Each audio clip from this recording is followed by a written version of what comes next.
What's poppin', homies? It's your favorite homegirl, Gossip Girl, and today I want to talk about violence against women in the music industry, or just the industry, period. So we see what's going on with Puff, right? P. Diddy, Sean Combs, whatever you want to call him. He was in a long relationship with Cassie, okay? He was with Kim Porter, and I know for a fact that he did some type of, abuse towards her, and she's no longer here. But Cassie, filed her lawsuit against him. It took one day to settle because Diddy knew what was going on. He knew what evidence she had against him. So he settled. Now, how much did he settle for? We don't know. And they really can't talk about that case now once he settled because, hey, that'll go against, both of their contracts, right? They can't talk about it. But she opened the door for a lot of women to come through and tell their truth about Diddy. And a lot of them did. But he's not the only person that, and I know the other allegations against him, like the sex trafficking and all the other kind of stuff. I know that stuff is against him. But he's not the only person that abused somebody in the industry. Let's talk about Dr. Dre. They say he's an icon, okay? He's an icon. But isn't he still an abuser? Once an abuser, always an abuser? Just like once a cheater, always a cheater? Some people feel that way. Well, let's get into it. Dr. Dre has been accused of multiple incidents of violence against women.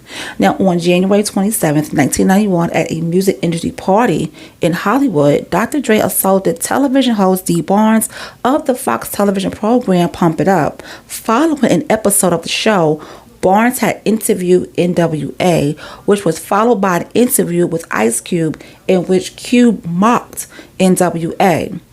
Barnes filed a $22.7 million lawsuit in response to the incident. Now, subsequently, Dr. Dre was fined $2,500, given 2 years probation, ordered to undergo 240 hours of community service, and given a spot on an anti-violence public service announcement on television.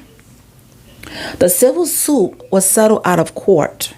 Barnes stated that he began slamming her face and the right side of her body repeatedly against a wall near the stairway. Dr. Dre later commented, "People talk all this ish, but somebody F with me, I'm gonna F with them. I just did it, Ain't nothing you can do now by talking about it. Besides, it ain't no big thing. I just threw her through a door." Yeah, that's what he said. It wasn't no big thing. I just threw her through a door.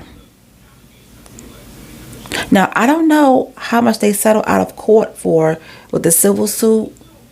And it probably was a good amount of money. But I don't care how much money you give somebody. There's always trauma. PTSD. Now, on Twitter, Dee Barnes had she tweeted how that incident with Cassie and Diddy triggered her. And she had to get off the internet for a second. Just because you pay money to somebody, doesn't mean that their problems go away. They are still dealing with the physical and emotional abuse that you had caused them. Still dealing with it. While you're going on to make more music, traveling the world, and being called an icon. That's not icon behavior. And I feel like people who are in the industry, and once they find out about the abuse or whatever they has done, they need to take those titles away from them. Now, in March of 2015, Michelle, the mother of one of Dr. Dre's children, accused him of subjecting her to DV during their time together as a couple, but did not initiate legal action. Their abusive relationship is portrayed in her 2016 biopic, Surviving Compton, Dre, Suge, and Michelle. Now, Dre threatened a lawsuit against Lifetime, Sony Pictures, and filmmakers of Surviving Compton in a cease and desist, but he never ultimately took action.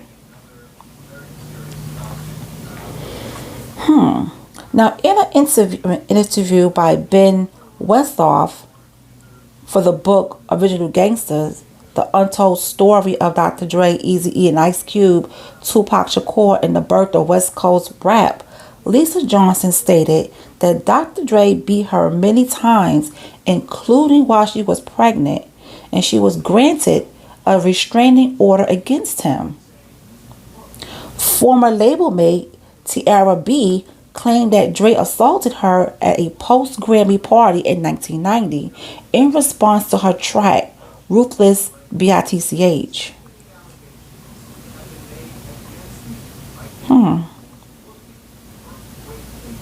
Now, during press for the 2015 film Straight Outta Compton, questions about the portrayal and behavior of Dre and other prominent figures in the rap community about violence against women, and the question about its absence in the film were raised. The discussion about the film led to Dr. Dre addressing his past behavior in the press. In August of 2015, in an interview with Rolling Stone, Dre laminated his abusive past, saying, "I made some effing horrible mistakes in my life. I was young, effing stupid. I would say all the allegations aren't true. Some of them are. Those are some of the things that I would like to take back. It was really effed up, but I paid for those mistakes, and there's no way in hell that I would ever make another mistake like that again." So that's what he said.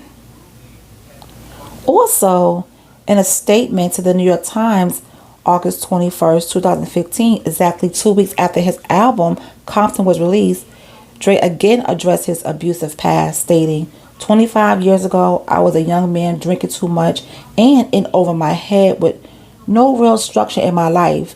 However, none of this an excuse for what I did. I've been married for 19 years, and every day I'm working to be a better man for my family, seeking guidance along the way. I'm doing everything I can so I never resemble that man again. I apologize to the women I've hurt. I deeply regret what I did and know that it has forever impacted all of our lives." Right, because nobody's going to forget what you have done. Okay. So in the 2017 film, The Defiant Ones, Dr. Dre explained about Dee Barnes' incident again. "This was a very low point in my life. I've done a lot of stupid shit in my life. A lot of things I wish I can go back and take. I've experienced abuse. I've watched my mother get abused. So there's absolutely no excuse for it. No woman should ever be treated that way. Any man that puts his hands on a female is an effing idiot. He's out of his effing mind, and I was out of my effing mind at the time. I effed up. I paid for it. I'm sorry for it, and I apologize for it. I have this dark cloud that follows me, and it's going to be attached to me forever. It's a major blemish on who I am as a man." Okay, he said all of this, but still, you have a dark cloud over you. She has trauma. She's triggered by, things that she sees on television, especially domestic violence, abuse. But in a way, he could still go on, even though he got this dark cloud over him. He is still progressing in life and being called an icon. I'm not saying that, I'm not saying no one could change, right? But at some point, do you think that anger is going to peak back out again? Or do you really think he's a changed person? And I also think money has to do with the situation. Okay? I really do. Now, Dr. Dre's wife, Nicole Young, filed for divorce in June of 2020, citing irreconcilable differences In November of 2020, she filed legal claims that Dr. Dre engaged in verbal violence and infidelity in their marriage, during their marriage. She also stated that he tore up their prenuptial agreement that he wanted her to sign out of anger.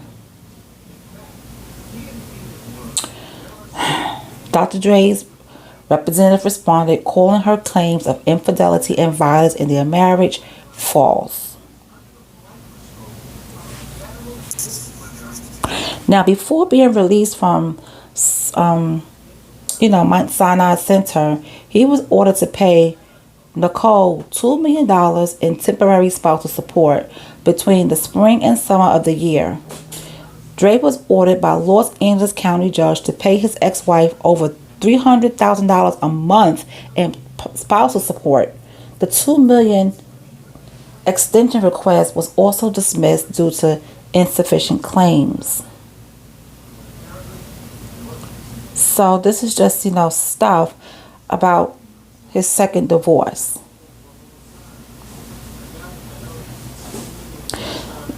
Now, he was also involved in copyright lawsuits, and that's not what this video is about. This video is about women being abused in the industry, or by industry men. And I just think that I understand you can make mistakes when you're young, and if you have a conscience, you will care, and he probably is sorry and sincere about it. But D. Barnes, Michelle A., they have to deal with the trauma that this man has caused. He probably has, like I said, he has a dark cloud that follows him, and people are going to ask him questions about that, whenever he gets interviewed or whatever his next big moment is. And he's going to say the same thing year after year. I was young, I was in a messed up space, yada, yada, yada. But it doesn't excuse the fact that he still did it. And D. Barnes, and I guess with Michelle A., they would always, have that in their mind. And people deal with their hurt and trauma in different ways. But I still feel bad for these young ladies, for these women, because when she posted on Twitter, D. Barnes I'm talking about, when she posted on Twitter, she said this triggered her. And I understand. I understand. So I just wanted to talk about that for a minute. Let me know your thoughts and opinion in the comment section. Do you think that, Dre paid for his mistake? Not just monetary, but do you think he paid for it and that he should be allowed to move on and, and be called an icon and all that type of stuff? This is something that they can't really get over. Even with counseling, they're going to still be triggered. But in a way, he can get over it and he can move forward and become an icon. How do you feel about that? And I'll talk to you guys later.